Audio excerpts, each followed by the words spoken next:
Michael, which was unmarked at the time. A lot of George Michael fans found the video and it's had over 2 million views now. In December 2021, a headstone was finally placed on George Michael's grave, so I will be revisiting the grave. But I'll start in the East Cemetery today. Malcolm McLaren, the original manager of the Sex Pistols. Although he was best known for managing the Sex Pistols, he also managed the New York Dolls and briefly managed Adam and the Ants. He was also a recording artist in his own right and a fashion designer. He was in a relationship with the fashion designer Vivienne Westwood from the late 60s until 1980, and he may have been instrumental in her success. McLaren never worked alone, which meant he really got the credit he deserved. This quote here: better a spectacular failure than a benign success. He said it was the best advice he'd ever had, and it was from a teacher in the school. He was diagnosed with cancer and died in Switzerland in 2010 at the age of 64.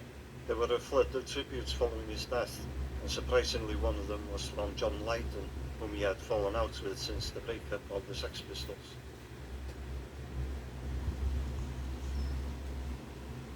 Just across from McLaren's grave was the grave of Alan Howard, an English actor who worked in theatre and television, making occasional film appearances.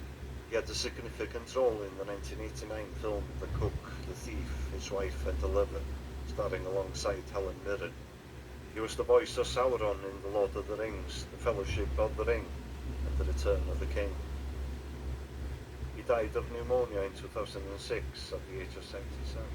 His wife, the writer Sally Beuman, died in her sleep at a London hospital a year later, and was also buried here.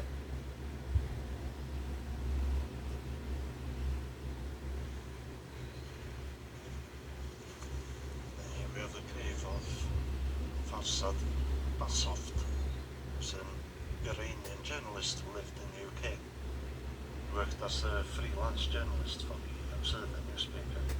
He was executed by Saddam Hussein's regime in Iraq after being accused of being a spy for Israel. Saddam Hussein personally ordered the execution, and Bassoft's body was returned to London in a rough wooden coffin. This happened in 1990, a few months before Iraq invaded Kuwait. This led to the First Gulf War. During that war, a coalition tank was named Bassoft's Revenge.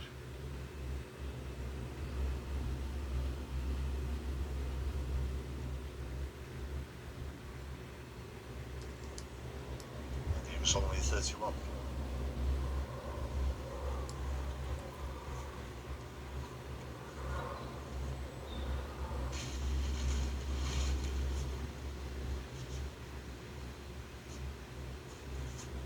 Roger Lloyd-Pack, the English actor best known for playing Trigger in Only Fools and Horses.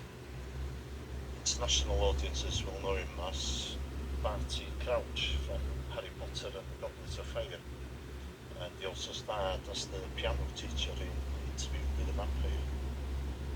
And he died of pancreatic cancer in 2014 at the age of 69.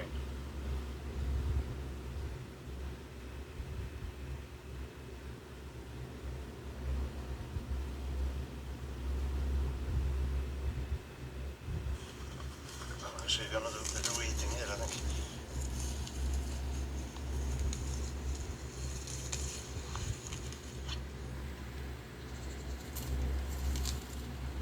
On to Highgate's West Cemetery. I think it's fair to say that the most famous person to be buried here is George Michael. The singer died at his Goring-on-Thames home on Christmas Day 2016. The funeral was delayed for a number of months as the coroner awaited the results of toxicology tests.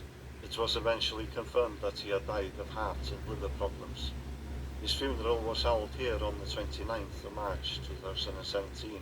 The funeral was held in private with a small number of mourners present, mostly family and close friends. Mourners would have gathered in this courtyard, and the service was held inside the church, which you can see here, before the singer was laid to rest next to his mother's grave.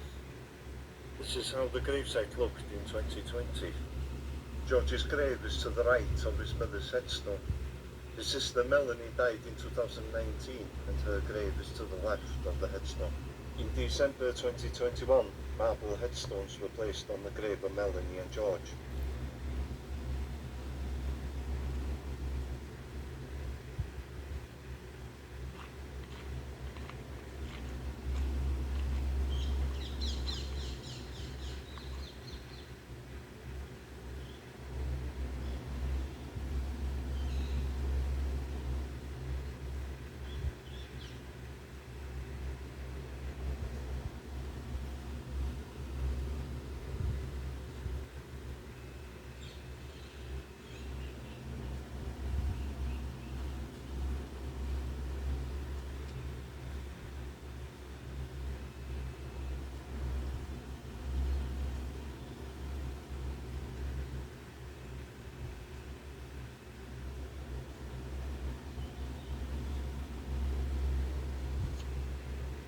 They seem to have moved the bench. Last time I was here it was directly opposite the grave.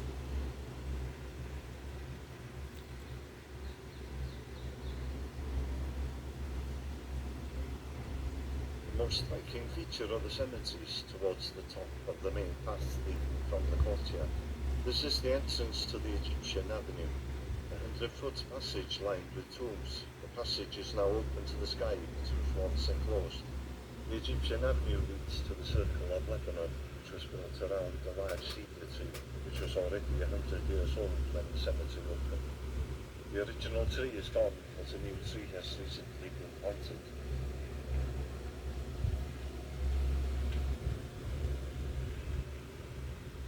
The outer ring of the circle was built 40 years after the inner circle was constructed.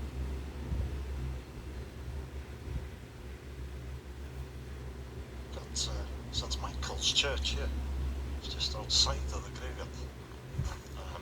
George Michael's house in Highgate is only about 20 metres away from this, on the other side and just to the right.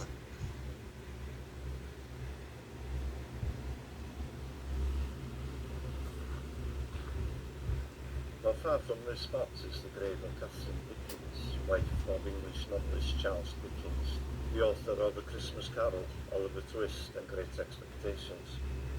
Catherine was born in Edinburgh, Scotland in 1815. She became engaged to Charles Dickens in 1835 and they married in 1836.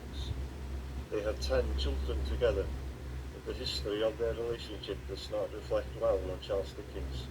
He blamed her for the birth of the 10 children. He had wanted no more children after their fourth son. He even tried to have her diagnosed as mentally ill in order to commit her to an asylum. They separated in May 1858 after it became clear that Charles was having an affair. Charles died on the 9th of June 1870 following a stroke. He was aged 58. He was buried at Westminster Abbey, which was against his wishes. Catherine died of cancer on the 22nd of November 1879. She was aged 64. Catherine is buried with her infant daughter Dora, who died aged 8 months. Luckily, I had seen a picture of the grave before going to the cemetery, otherwise I don't think I would have been able to find it. The inscription is almost impossible to read unless it's been raining. Patrick Wyman. He starred in many films throughout the 1960s, including The Children of the Damned, Operation Crossbow, and The Battle of Britain. He starred alongside Richard Burton and Clint Eastwood in the 1968 film Where Eagles Dare, playing the part of Colonel Wyatt Turner. Wyman died of a heart attack in his hotel room in Melbourne, Australia in 1970.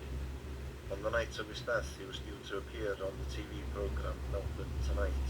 His non-appearance led to several jokes by the hosts of the programme, before the host, Stuart Wagstaff, was informed of Wyman's death midway through the show and announced it at the end.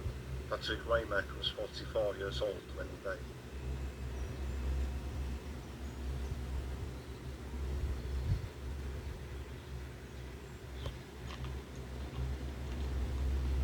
The grave of Alexander Litvinenko. He was a former officer of the Russian Security Service, the FSB.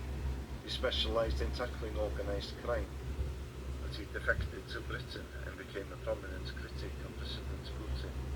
On the 1st of November 2006, he suddenly fell ill and was hospitalized.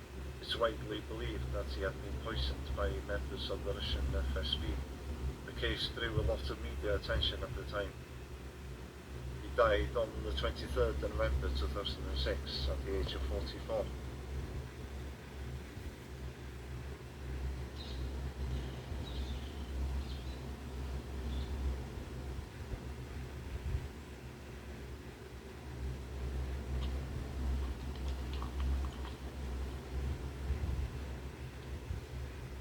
This is the grave of Thomas Sayers, who was a famous Victorian bare-knuckle boxer.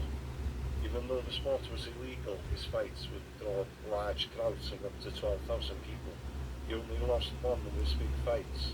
His final fight was in April 1860, and Queen Victoria asked to be informed of the result. He died in 1865, and his funeral was the biggest scene at Highgate, with an estimated 10,000 mourners attending, managing tombstones and railings in the scramble to see the coffin.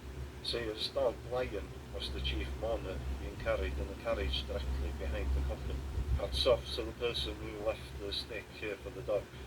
I wish I'd thought of that.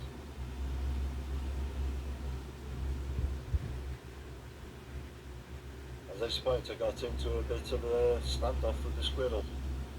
Looked like he was trying to outstare me.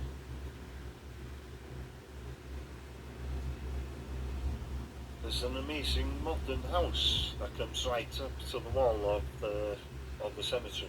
I couldn't take any pictures of it because there were signs everywhere telling me not to. And, well, basically the part of the house that faces the graveyard is made of glass. But I did find this photograph of it.